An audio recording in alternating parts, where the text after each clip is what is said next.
Hello, what's going on, and welcome back to the YouTube channel. It's nearly FC25, literally weeks away, and we've got the whole grind and it begins again. And that's why I want to prepare and have a look at not only some leaked cards, but give you guys some advice and maybe a heads up as to like what players to use at the start of the game. So I'm going to be rating starter teams, ranging from most likely 30, 40k to 400, 500,000. Like some people have gone a bit mad, but we're going to have a look at them and see which ones I recommend. Let's go. So with this team straight away, I saw Unai Simon and I thought to myself, that is a wicked pickup because he's 86 rated and that's what you're going to want to look for. Like players that are like cheap but high rated, so you're not exactly going to lose that much value. And at the start of FIFA 23 or FC 24, like he was really good. So I would recommend picking him up.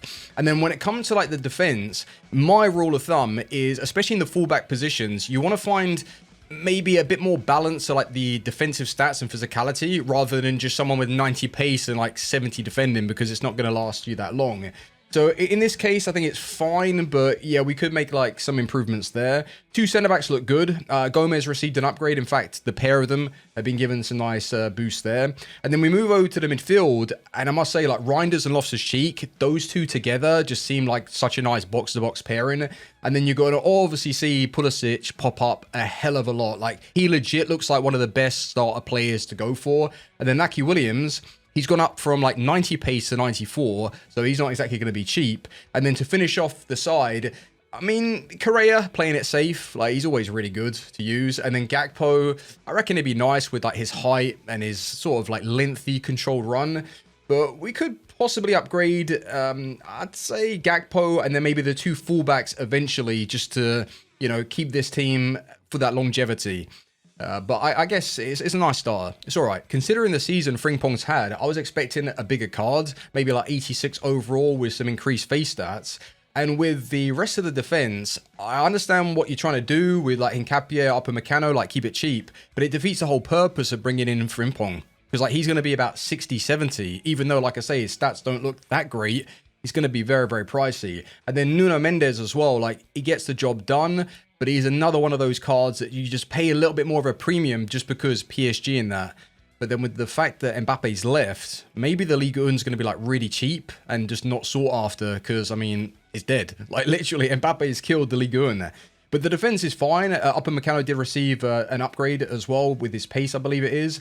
And then in the midfield, please keep in mind that we don't have every single playstyle plus confirmed. So some of these cards could be better once we get around to the full release. But Kante Camavinga, I think that will be fine, especially with Camavinga being more like box-to-box. Again, you're going to have to pay a little bit of a premium.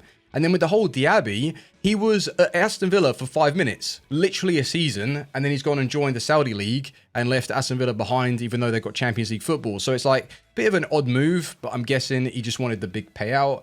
So he'd be great. And then Kingsley Coman, I swear to God, like every year, he's always really good to use. This takes me back to like FIFA 17. He's always had like the same card, so definitely worth picking up. And then in the final third, or what really, we've got Kolo Muani that's, I don't know, I feel like he's going to be a bit sketchy. FIFA 23 or FC 24, he wasn't really all that at the start of the game. And I reckon Thuram's going to be an interesting one with that like lengthier running, with the physicality, the strength and stuff. So I think he could work really well, but I'm just worried about like Kolo Muani. Is he really going to be as good as you would hope him to be? And if he is, then it's nice. But I would definitely rework the whole Frimpong. Yeah, a couple of expensive cards in there, but it's not bad. So Magic Mike is featuring in this next team. And I did mention a little bit earlier that it is recommended to pick up some of these 86s, 87s for cheap. I'm not going to suggest that he's going to be affordable, but you know, you get the idea. Like if you bring in fodder cards, they're not exactly going to lose value because they are the bare minimum fodder. You get the idea? So you're going to try and like build starter teams with those. So I feel like the starter team method has changed a lot over the years. But Mike is going to be a good goalkeeper, so you know people are going to want to buy him. Di Lorenzo, sadly, he got a downgrade from like 85 to 82. His card looks balanced, but is a bit low. And then DeMarco, actually on the opposite side, he should have received a bigger upgrade than this. Like they were going crazy with Theo Hernandez, but they've kind of left out one of the best performing players in the Serie A. So the pace is a bit average for the game, but his dribbling, his passing, like he's got a lot of quality there. So one or two informs or like one big promo card, and you know he's going to be one of my best left backs there is in my team, I really will buy him again. Centre backs are nice. Tomori was given a pace increase, like a downgrade on his rating, but from like 80 to 84 pace. So he's going to be about 60, 70k, maybe even more. So keep that in mind. And then moving up to the midfield, this is where like the balance does start to happen. Like the Musa is your speedster up and down the field. Loftus-Cheek is a bit more of like the holding guy, but a bit like stronger. And then Barella does like a little bit of everything, more of like the technician. So I do like that build. I really do, in the midfield especially. And then going into the final third, we've got the Zaccagni. That, if I'm not mistaken, his card is very similar to FIFA 23 or FC 24. And I don't know why I never saw him at the start of the game. Like, he looks ridiculous. Like, 88 dribbling on a base card with, like, decent enough finishing and pace. He's definitely worth checking out. And then Thuram and Pulisic, they're featured once again. Like, these are some hot players, especially Pulisic. I think he's going to be really, like, sought after. So keep in mind, maybe a good player to trade with at the start. I think we've got Bill Gates starting 11 right here because it's not going to be cheap. Like, Edison in goal, 88. I know that he's high rated, but he's going to be at least like 30, 40,000 coins straight away. And paying as much as that for a goalkeeper is unnecessary. At the start, when people don't even know like the best shots and all sorts, I don't think you need anything crazy there. And then in the defense anyway, we've got Llorente, that I believe is going to be pricey just purely off of last year's Evo. Like, he was the best right back on the game for maybe a month, 2 months. And if he is available, people are just going to remember that. And he's going to obviously go up in price if he's like eligible for an Evo, which he should be. Eder Militao and Bremer, 2 quality centre backs there. And what I like though about this pairing is that you see good defensive stats. You know, it's not just like 80, 85 pace and like 80 defending. This is like 85. Like, this is really, really nice. And that's what you want to look for.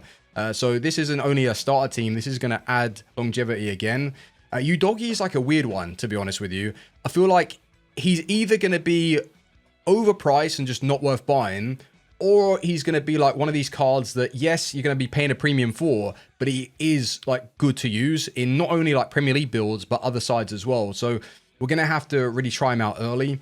And then the 2 CDMs, I mean, you can't really get better than that. Tonali and Barella together, like, that is just so nice. Like, you got a bit of height from Tonali, a bit more aggression, strength, and then Barella's just going to do everything as well. So I really like that combo. Chiesa, Jesus, what price would we put on this guy's head?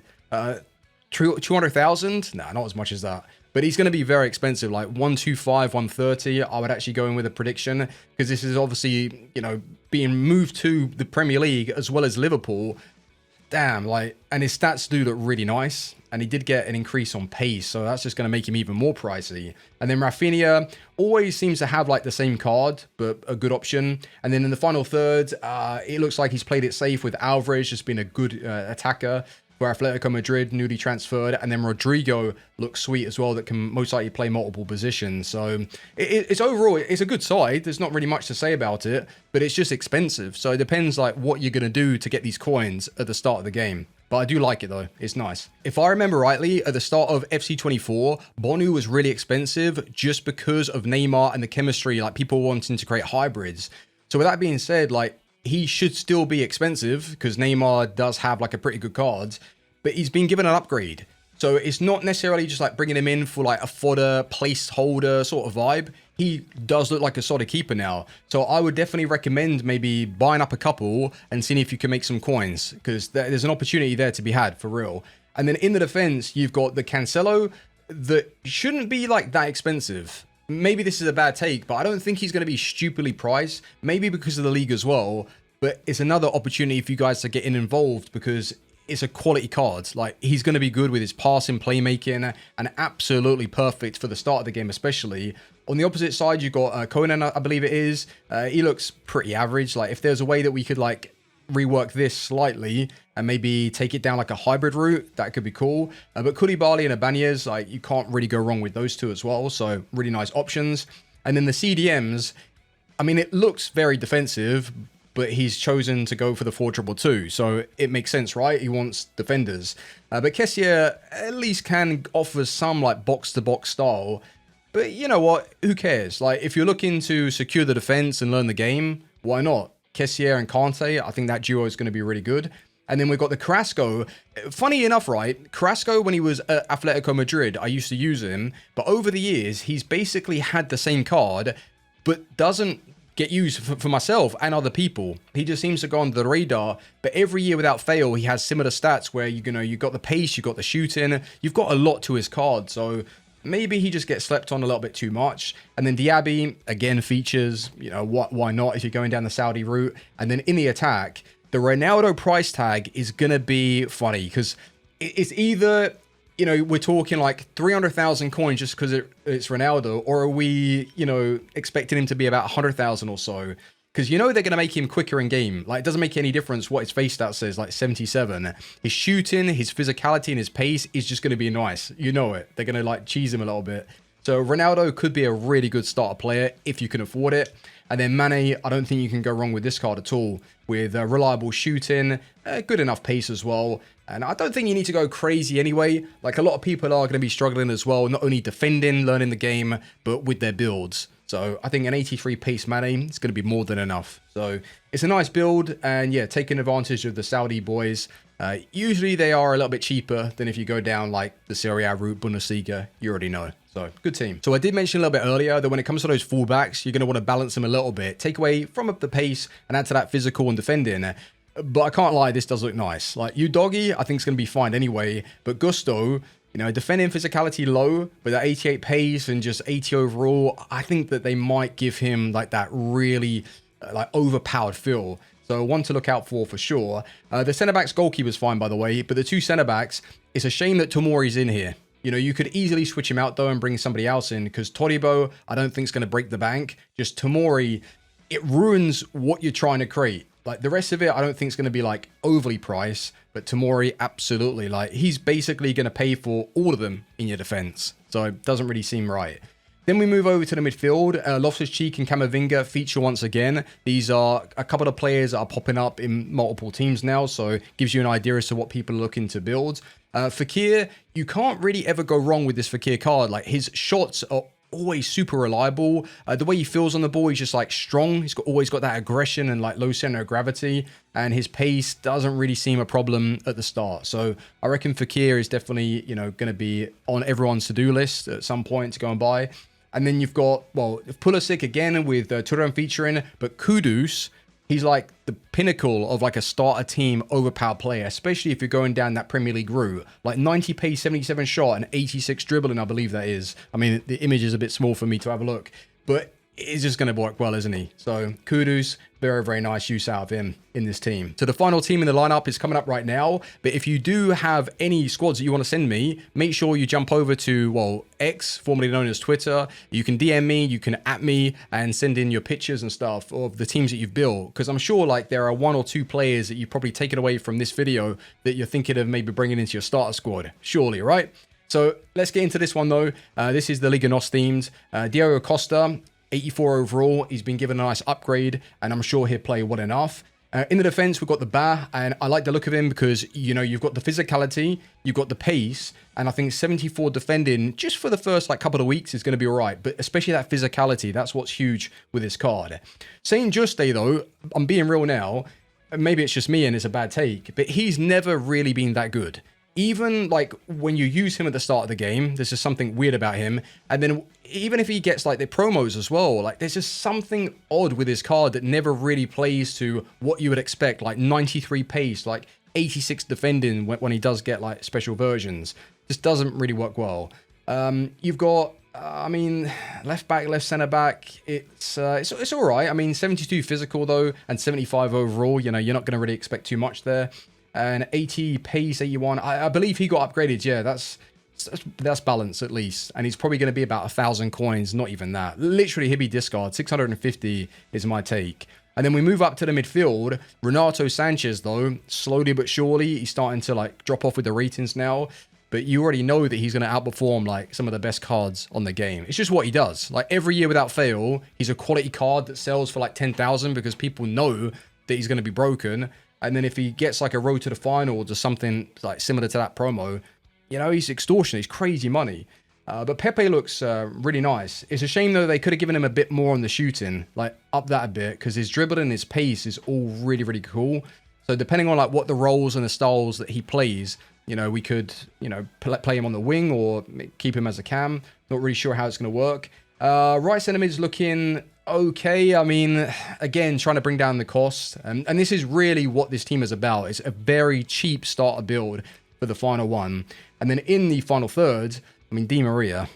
Again, like, I've got to play on those roles and think about that, because if you can have like Di Maria as more of like an inside man, so he starts as a right winger, but he really is like hugging the cam and he's linking up pretty much in that central area, you might be able to get more out of his playmaking and dribbling instead of just like relying on his pace to run down the line. And that's why FC25 is interesting in a way, because we don't know how all of the instructions and how the teams are going to react to that. So I'm really looking forward to it. And then we've got Galano on the opposite side though. And that's where you're going to get the pace from with a good finishing.